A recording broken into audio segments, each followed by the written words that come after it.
It has come to my attention that you have broken the rules. Welcome to MsMojo, and today we're counting down our picks for the top 10 worst mistakes a RuPaul's Drag Race contestant can make. I don't understand why people take their wigs off. It's a drag show, not wig wars. For this list, we're looking at the most common faux pas on the reality competition series that often hurt a queen's chances of success. Since we'll be discussing contestants on the show, we are issuing a spoiler alert. Which of these blunders are you tired of seeing? Let us know in the comments below. Number 10. Poor team challenge dynamics. Sometimes a few lone queens manage to stand out in lackluster maxi challenges. But in other instances, a lack of initiative brings down an entire team. Friends, drag queens, hunty men. Cheerleader tryouts are happening today. In Season 7's twist on Shakespeare's Macbeth, for instance, practically everyone was off their game. Forgetting their lines and totally lacking personality, the disorganized actors failed to impress Ru and Michelle. Watch out, sisters. I'm the real prima donna. Oh. Head cheerleader. Head cheerleader. Oh. But even worse was Season 11's Diva Worship Challenge. The evangelical talk show spoof praising Mariah Carey was marred by terrible singing, incorrect references, and unfunny gags. Ariana Grande. That's not a good choice. Thank God she's pretty, though. Rather than banding together to help everyone understand the material, the poorly rehearsed team fell apart. Because I need to let y'all know before we sing this song that love do take time, but you too can join into Camp Mariah, honey. The resulting six-way lip sync was a reminder that when a group bombs, everyone is responsible. I got the sense that you guys didn't know a lot about Mariah. I sort of lent you some of my knowledge of Mariah, and you seem to have used all of it. Number 9, breaking the rules. When it comes to shocking moments, Willem's disqualification in Season 4 is in a league of its own. Your actions have consequences. The official reason given was a conjugal visit, but the queen has since alleged that this was a cover for her larger pattern of defiant behavior. For her part, Dita Ritz has revealed that she accompanied Willem on an unauthorized shopping trip and got away with it. Both queens admitted to having mixed experiences on the show, so perhaps these instances of rule breaking were justified. But the series is known for its strict measures, and it's obvious that challenging them can result in punishment. Number 8, an inconvenient lip sync outfit. I'm pregnant with birds coming out of my belly, and now I have to lip sync for my life. I'm ready to make TV history. Lip syncing on Drag Race could not be more important. It's a last-ditch effort to stay in the competition, and it often requires queens to bust out their most impressive tricks. That's why taking to the runway in a huge gown can be a risky move. I have this heavy-ass train on me. I can barely move, but the show must go on. From Kimura Hall's dragon train to Rock'em Sakura's makeshift hoop skirt, there are numerous examples of garments impeding a queen's performance.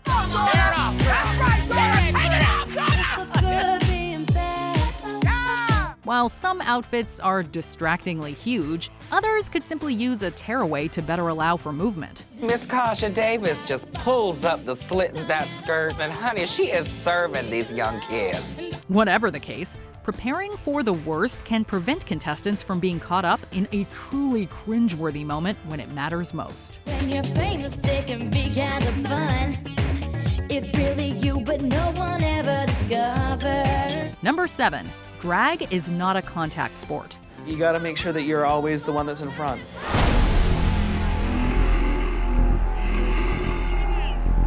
Queens touching on stage is not always a bad thing. Alaska, Raja, and Trinity K. Bonet are among those who have enhanced their lip syncs by linking up with their competitors.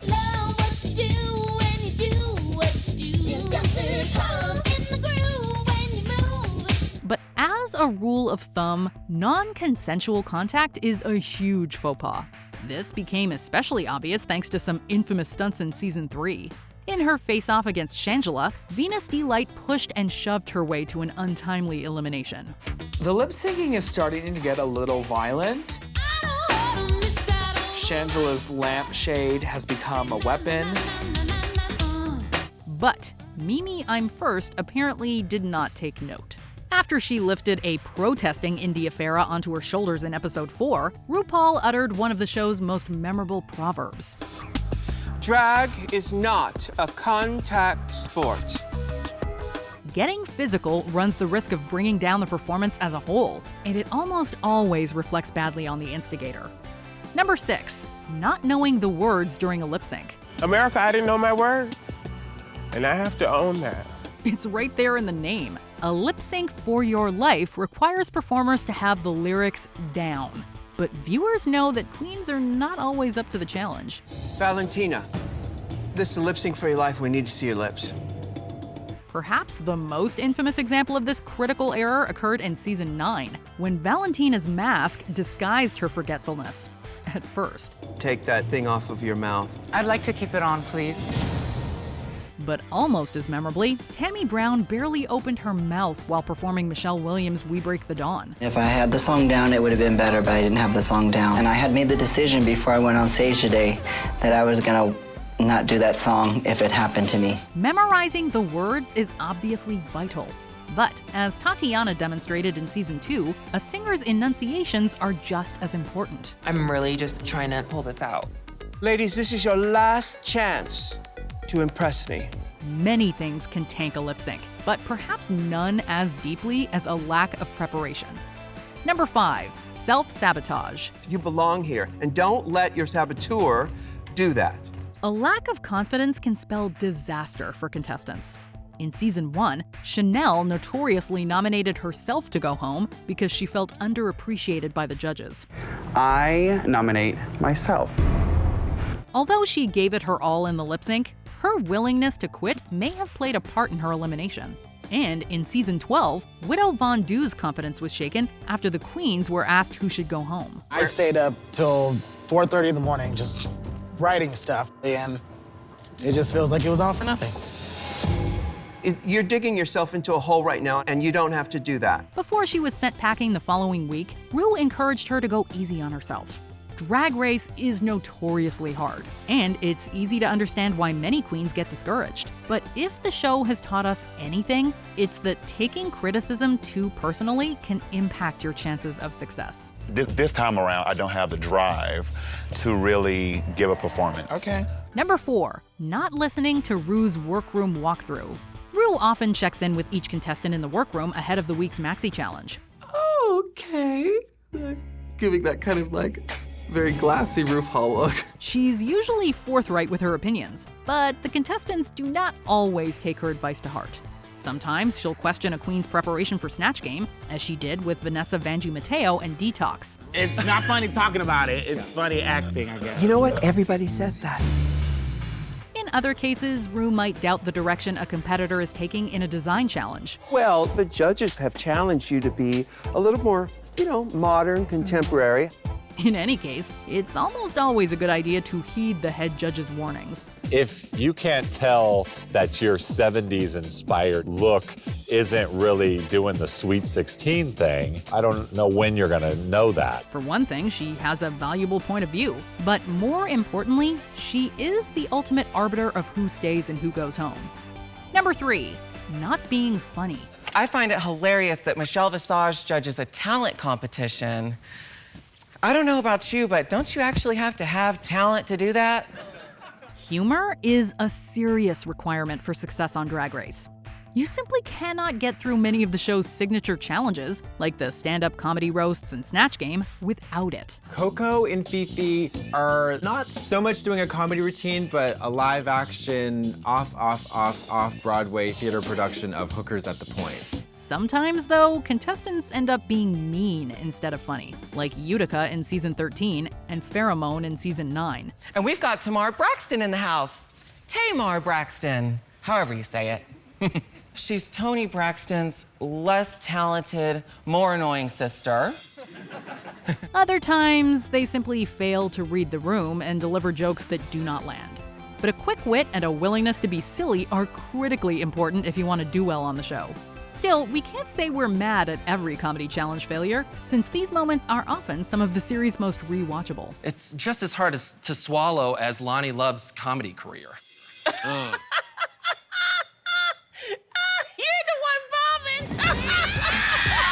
Number 2, snatching your own wig. Miss Venus throws her ponytail to the back of the stage. And should have hit me with that hair, I probably would have had to sock her. If there's something surprising underneath, a contestant removing their wig can be downright crowd-pleasing.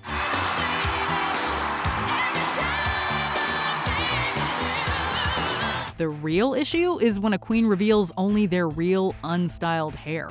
BB Zahara Benet got away with it in season 1, but the move soon became a lip-sync cliche that RuPaul obviously does not care for.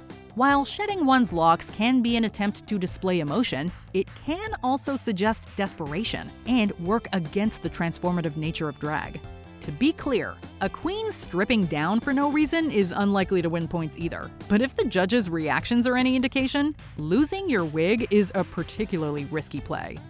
Before we unveil our top pick, here are some honorable mentions. A badly done reveal or outfit change. Sometimes we're better off not knowing what's underneath. Rule number 1, you're gonna do a reveal, get out of the dress. We all know reveal in French means take the shit off. Mind games and conspiracies. Being cutthroat, manipulative, or paranoid is rarely a good look. He's doing a serious round for his. What? Are you kidding? His humor is like his strongest thing. I know that he's gonna mess up if he does, like, serious. I was like, no, you should do serious. Failing in acting challenges. When performing a skit, knowing your lines is only half the battle. Don't look inside this big, pink, furry box. What's your damage, Betty Kruger? Trying to save face. Attempting to look good on the show can easily backfire. Like I said, super forthright in saying that you didn't want to play by the rules that But the community... you understand what a hypocrite is, right? Before we continue, be sure to subscribe to our channel and ring the bell to get notified about our latest videos. You have the option to be notified for occasional videos or all of them. If you're on your phone, make sure you go into your settings and switch on notifications. Number 1, not knowing how to sew. I'm not a seamstress, but I did sew everything on here. It's a piece of fabric. We're like pretty far into the competition now. You have to give us more. It's a question that comes up practically every season. Do the contestants know how to sew? And yet there's often at least one competitor whose skills in garmentry are seriously lacking. Girl, right now you're a mess. Things are falling off. Fix your tutu. I be seeing your privates and stuff. No, girl, that privates are put away. This slip-up was more understandable in earlier seasons when the show's format was still evolving. However, the hopefuls now know more or less what to expect, so it's a questionable choice to show up with zero practice. You know, this is my first dress I'm making. Really? You never made a dress before? Yeah, but I'm excited. I feel like I got it. But perhaps even worse than a dearth of experience is a lack of resourcefulness. After all, Ben de la Creme won the first main challenge of season 6 with a hot-glued masterpiece. Unfortunately, non-seamstress queens are not typically on her level, and that's putting it lightly. This look, stunning. All of this, we get down to the dress. Yeah, it's some bags that were glued onto a bodysuit. Do you agree with our picks? Check out this other recent clip from MsMojo, and be sure to subscribe and ring the bell to be notified about our latest videos.